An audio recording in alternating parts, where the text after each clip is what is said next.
గల్లంతైన 6 జాలర్ల కోసం విశాఖ తీరంలో గాలింపు చర్యలు కొనసాగుతున్నాయి. మరో 24 గంటలు సెర్చ్ ఆపరేషన్ కొనసాగుతుందని అధికారులు తెలిపారు.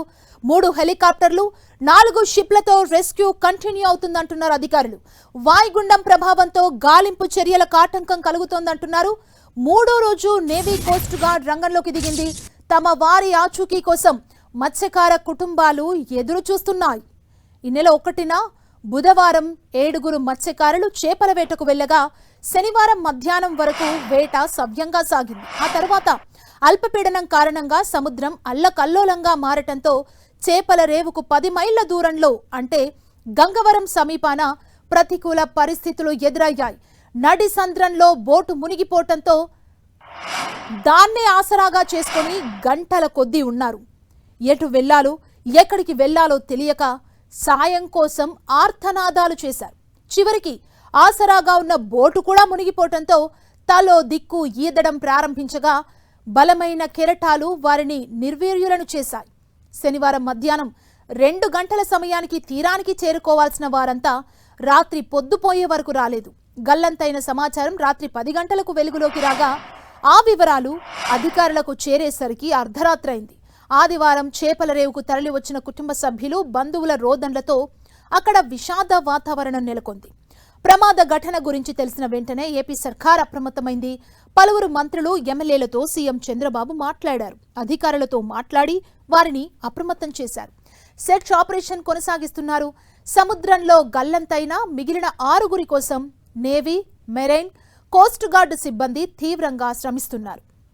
ప్రతికూల వాతావరణ పరిస్థితులతో సెర్చ్ ఆపరేషన్ కు ఆటంకాలు ఎదురవుతున్నాయి. మరోవైపు 6 ఆచూకీ లభ్యం కాకపోవడంతో బాధిత కుటుంబ సభ్యులు కన్నీరు మున్నీరుగా విలపిస్తున్నారు. తమ వారి ఆచూకీ తెలుసుకొని సేఫ్గా తీసుకురావాలని వారు వేడుకుంటున్నారు.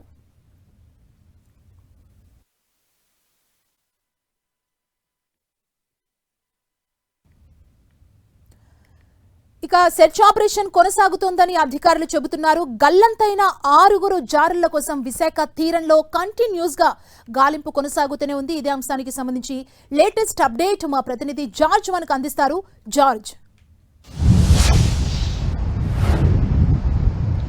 గంగవరం సముద్ర తీర ప్రాంతంలో గల్లంతైన 6 మత్స్యకారుల ఆచూకీ ఇంకా లభించలేదు. 3 రోజులు గడుస్తున్నప్పటికీ వారి ఆచూకీ కోసం ఇంకా గాలింపు చర్యలు అనేవి కొనసాగుతూ ఉన్నాయి. కోస్ట్ గార్డు, మెరైన్ అలాగే నేవీ సిబ్బంది అంతా కూడా ముమ్మరంగా గాలింపు చర్యలు అనేవి చేపడుతూ ఉన్నారు. మరొక 24 గంటల పాటు ఈ సెర్చ్ ఆపరేషన్ కొనసాగిస్తామని అధికారులు తెలిపారు. మొత్తం 4 నౌకలతో పాటు 3 చాపర్లతో ఈ సెర్చ్ ఆపరేషన్ అనేది కొనసాగుతూ ఉంది. అయితే ఏదైతే గంగవరానికి దక్షిణాన 8 నాటికళ్ల మైలు దూరంలో ఈ ప్రమాదం జరిగిందంటే ఏదైతే ప్రాణాలతో బయటపడ్డ కర్రి చిన్న చెప్తూ ఉన్నారు. ఈ నేపథ్యంలో ఆ పరిసర ప్రాంతాల్లో సైతం కూడా వాళ్ళంతా కూడా చర్యలు అనేవి గాలింపు చర్యలు అనేవి చేపట్టారు. అయినప్పటికీ కూడా వారి ఆచూకీ అనేది లభ్యం కాలేదు. మరొక వైపు బంగాళాఖాతంలో కొనసాగుతున్నటువంటి ఈ వాయుగుండ ప్రభావంతో ప్రతికూల వాతావరణం అనేది ఏర్పడింది. అలలు సైతం కూడా చాలా ఉవ్వెత్తిన ఎగసిపడుతూ ఉన్నాయి. ఈ ఎగసిపడుతూ ఉన్న నేపథ్యంలో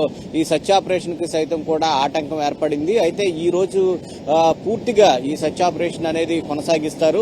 అప్పటికీ కూడా వారి ఆచూకీ గనక లభించకపోయినట్లయితే గనక మిస్సింగ్ కేసు అనేది నమోదు చేసే అవకాశం ఉందన్నట్లు అధికారులు అయితే చెప్తూ ఉన్నారు. అయితే దీనికి ఈ ఏదైతే జూలై 1వ తేదీన వీళ్ళంతా కూడా అంటే వెళ్లడం జరిగింది, వేటకు వెళ్లారు. తిరిగి వస్తూ ఉన్న సమయంలో వారందరికీ ఈ ప్రమాదం అనేది చోటు చేసుకుంది. ఈ ప్రమాదం నుంచి బయటపడినటువంటి బోటు ఓనర్ ఎవరైతే ఉన్నారో కార్య చిన్న అతన్ని సైతం కూడా రెస్క్యూ చేశారు. ఏదైతే చైనా షిప్ కార్గో షిప్ ఏదైతే ఉందో దాని ద్వారా వారికి లైఫ్ జాకెట్ అనేది అందించడం జరిగింది. ఆ కార్య చిన్నకి తను ఆ లైఫ్ జాకెట్ ని అందుకొని ప్రాణాలతో బయటపడ్డాడు. ప్రాణాలతో బయటపడిన అతను నిన్న నేవీ హెలికాప్టర్ల ద్వారా అతన్ని ఆ కార్గో షిప్ నుంచి తీసుకురావడం జరిగింది.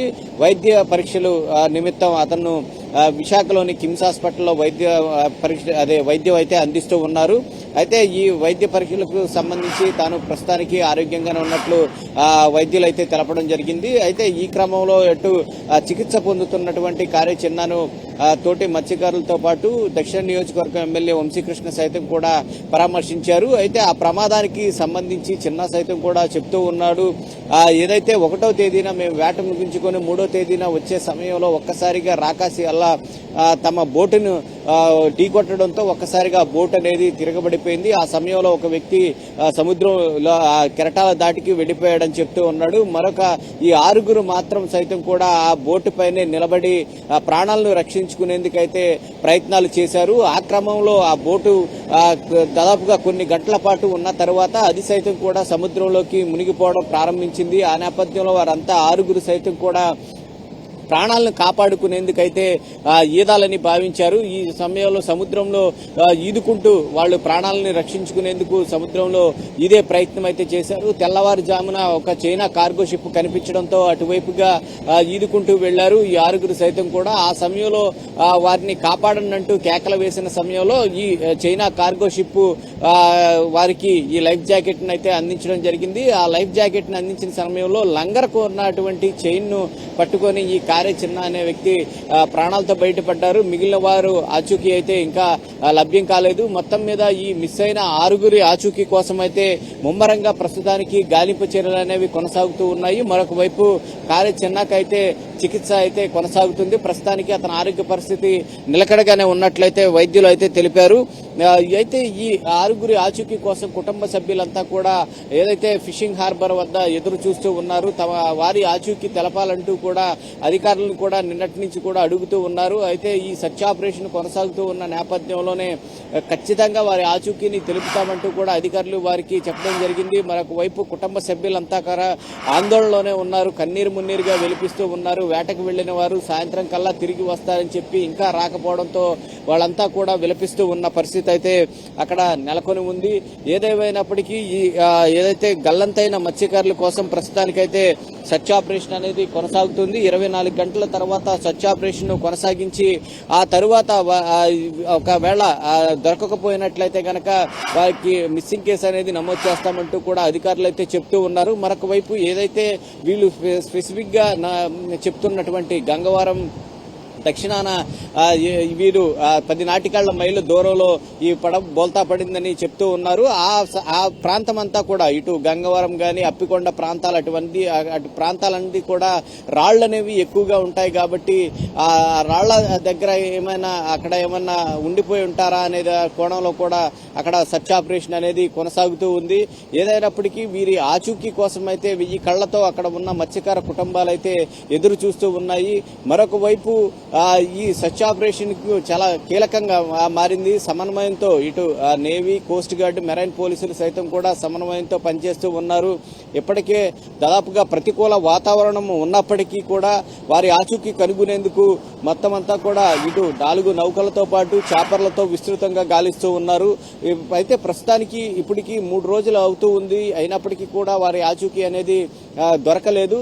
ఈ రోజు వారి సెర్చ్ ఆపరేషన్ అనేది ముగిసే అవకాశం కూడా కనిపిస్తూ ఉంది. ఎందుకంటే దాదాపుగా 72 గంటల పాటు ఏదైనా గానీ సముద్రంలో గల్లంతైతే 72 గంటల పాటు సెర్చ్ ఆపరేషన్ కొనసాగిస్తామని చెప్పారు. ఆ సమయంలో సెర్చ్ ఆపరేషన్ లో దొరకకపోయినట్లయితే ఈ మిస్సింగ్ కేసు నమోదు చేసే అవకాశం ఉంది. కాబట్టి ఈ రోజు పూర్తిగా ఈ సెర్చ్ ఆపరేషన్ కొనసాగిన తర్వాత వారి ఆచూకీ కనుగొనవా లేకపోతే సెర్చ్ ఆపరేషన్ నిలిపివేయడం అనేది జరిగే అవకాశం కనిపిస్తూ ఉంది. Thank you George.